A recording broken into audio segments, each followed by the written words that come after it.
You know, Friday's dismal jobs report made it pretty clear there won't be any dramatic change in the economy before the midterm elections next month. And both parties seem pretty committed to their talking points between now and the voting. But our next guest, Robert Reich, argues that the roots of our current economic crisis are deep. The ramifications could play out for decades. And he offers solutions that many will call radical. It's all in a new book called Aftershock, The Next Economy and America's Future. It's great to see you again. Good to see you, George. Bob. And, you know, we've been dealing with this crisis for at least 2 years now, going back to 2008. But you argue that its roots actually go back at least 30 years. Yes. In fact, 30 years ago, the typical male worker in this country was earning just about what the typical male worker is earning today, if you consider inflation. Flat. Absolutely flat. And, you know, typical families, beginning in the 70s and 80s, mothers, women went into paid work, and then everybody worked longer hours in the 90s.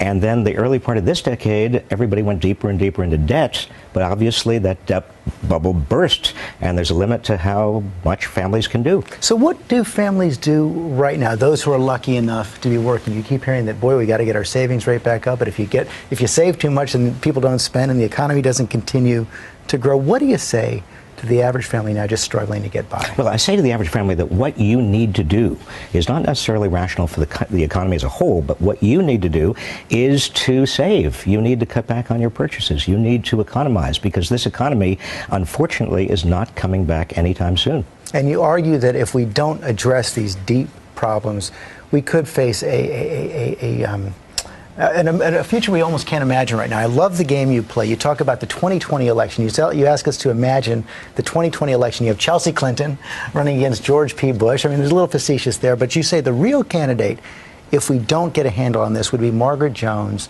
the candidate of the Independence Party, which would be isolationist, anti-trade, anti-immigration, and would likely cause a collapse of the economy. Yeah, George, what I argue in the book, and the argument is really to people who are very well off today, is that you will be better off if you have a smaller share of a rapidly growing economy that produces a positive politics than if you have, as you do now, a large share of an economy that is really anemic and that is producing a very negative, angry politics. But your solutions go right into the teeth of the Tea Party. You call for what, a 55% income tax rate on the top 1%. You say Medicare for everyone. I can hear the commercials right now. You also want a carbon tax. I mean, they'll say this is exactly the problem with what's happening now. More government, more tax. No, actually, I come out in favor of lower taxes for the vast majority of people, and in fact, wage subsidies for most Americans, and free higher public education, and a lot of things that we can, as a country, do. The problem is that we are so skewed in terms of wealth and income and power right now in favor of people at the top that we can't do it. And George, when I say these things, you know, a lot of people accuse me of being a class warrior, but really, I'm a class warrior, W-O-R-R-I-E-R. Just worry. This is historic. I mean, we haven't had this degree of concentrated income and wealth in this country since 1928. And you know what happened in 1929. I mean, the Great Depression was directly the result of the middle class not having enough purchasing power to keep the economy going. We're back there again, I'm afraid. I also love how you ask people to take responsibility for themselves, and this fascinating idea of more cooperatives. Well, I think that in terms of what people can do themselves, people can form cooperatives. They can work with other people. They don't have to necessarily wait until they get the job or the old job back. I make a very important point for people, that they shouldn't take it personally. I meet all over the country people who have lost their jobs, and they say, what did I do wrong?